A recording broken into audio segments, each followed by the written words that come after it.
application of total internal reflection. Next application, prism binoculars. Prism binoculars. So what is binoculars? Binoculars using only two cylinder have a limitation of field of view as a distance between the two cylinders can be greater than that between the two eyes. अगर हम binoculars में, जिसे हम दूर की चीज़ें देखते हैं, बाइनोकुलर्स में दो सिलेंडर यूज़ करते हैं. बाइनोकुलर्स में क्या करते हैं? दो सिलेंडर यूज़ करते हैं. अब बाइनोकुलर्स का लिमिटेशन क्या है? जितना आँखों का डिस्टेंस है उतने डिस्टेंस पे ही हमें क्या रखना पड़ेगा? दो सिलेंडर रखने पड़ेंगे.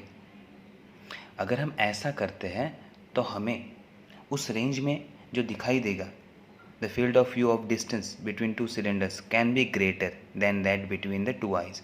ओके, सो अब ये देखो डायग्राम से हम देखते हैं. अब देखो यहाँ और यहाँ हमारी आँखें, जितना आँखों का डिस्टेंस है, okay, distance between human eyes, distance between human eyes, ये हमारा डिस्टेंस बिटवीन ह्यूमन आइज.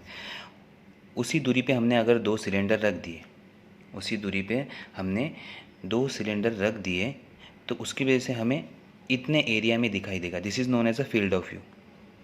अब ह्यूमन आई का डिस्टेंस तो बढ़ा नहीं सकते, ये हमारा लिमिटेशन है. तो अगर ह्यूमन आई का डिस्टेंस बढ़ा नहीं सकते तो हमें हर बार बाइनोकुलर से इतना ही फील्ड मिलेगा, इससे ज़्यादा नहीं मिल सकता.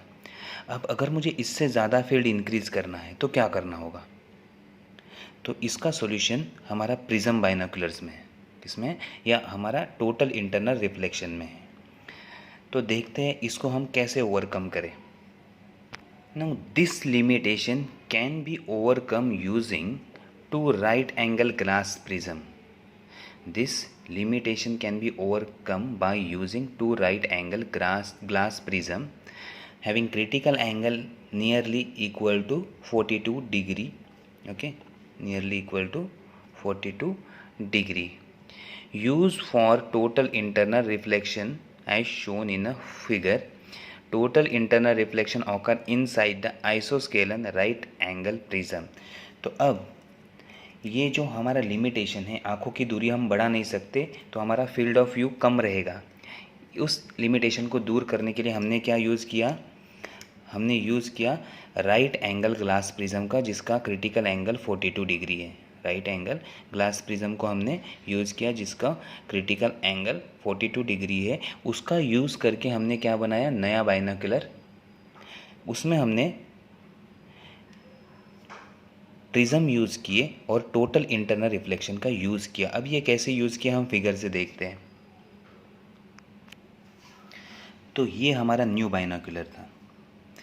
पहले ह्यूमन आई का डिस्टेंस देखो, human average distance between human eyes इतना होता है. तो उसी लाइन में हमारे सिलेंडर थे, उसी लाइन में हमारे सिलेंडर थे. लेकिन सिलेंडर का डिस्टेंस हमने बढ़ा दिया. सिलेंडर में, दो सिलेंडर में डिस्टेंस हमने बढ़ा दिया. अब ये कैसे बढ़ाया? Using two prism, using two isosceles right angle prism. अब आइसोस्केलन राइट एंगल प्रिज्म का यूज़ क्या है? यहाँ हमारे दो टोटल इंटरनल रिफ्लेक्शन हो रहे हैं. देखो, तो उसकी वजह से रेंज हमारा वाइडर हो गया. जो भी हमारा ऑब्जेक्ट है वहाँ से रे आ रहा है, प्रिज्म पे इंसिडेंट हो रहा है. प्रिज्म क्या करेगा? उसको टोटल इंटरनल रिफ्लेक्ट, वापस प्रिज्म के अंदर ये रिफ्लेक्ट होगा. देन ये दूसरे प्रिज्म पे इंसिडेंट होगा, वहाँ भी टोटल इंटरनल रिफ्लेक्शन होगा और हमारे आइज़ में जाएगा.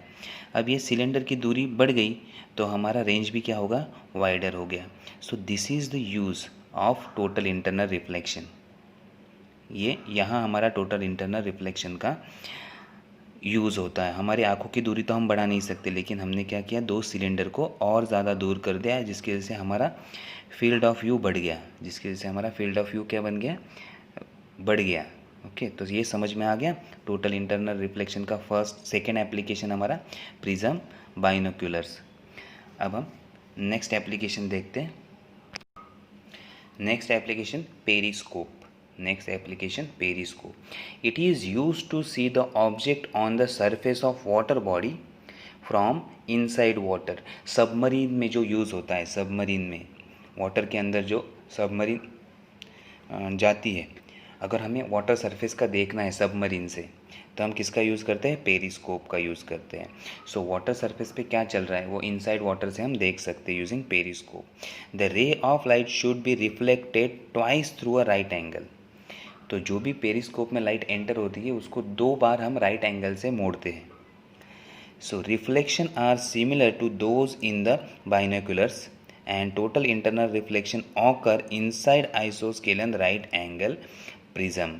तो ये जो रिफ्लेक्शन हो रहा है, ये जो हम यूज़ कर रहे सेम बाइनोकुलर में जैसे यूज़ हुआ है वैसे ही इसमें भी प्रिज्म हम यूज़ करेंगे। ओके, और उसमें से हम इंटरनल रिफ्लेक्शन करेंगे, टोटल इंटरनल रिफ्लेक्शन। और इसके अंदर भी कौन सा प्रिज्म यूज़ होंगे, आइसोस्केलन राइट एंगल प्रिज्म यूज़ होंगे। तो डायग्राम देखते हैं, डायग्राम से आपको क्लियर आइडिया आ जाएगा क्या है। तो ये हमारा समुंदर है, उसके अंदर कोई भी सबमरीन है, सबमरीन से हमें देखना है कि सरफेस पे क्या चल रहा है, सरफेस पे क्या चल रहा है।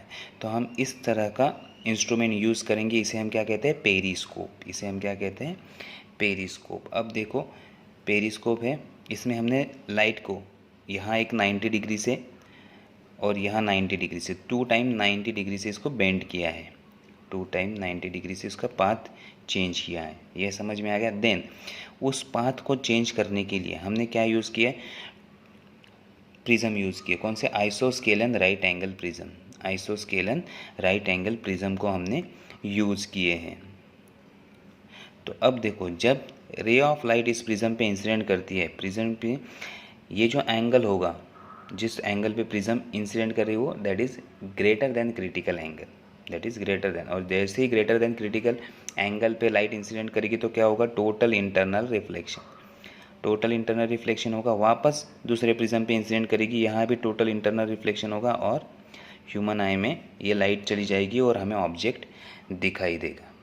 तो ये हमारा थर्ड एप्लीकेशन था टोटल इंटरनल रिफ्लेक्शन के। तो टोटल इंटरनल रिफ्लेक्शन के हमने 3 एप्लीकेशन स्टडी किए। First optical fibre, second binoculars and third periscope. तो इसमें से ऑप्टिकल फाइबर सबसे आईएमपी है, ऑप्टिकल फाइबर सबसे आईएमपी है, बहुत बार ये पूछा जाता है। तो ऑप्टिकल फाइबर का ज़्यादा स्टडी करो, ये दोनों ईजी है, दोनों में सेम एप्लीकेशन यूज़ होता है, 2 प्रिज्म यूज़ होते हैं। ओके, तो यहाँ हमारा application of total internal reflection finish होता है। तो आज लेक्चर हम यहीं पे स्टॉप करते हैं। Okay, thank you.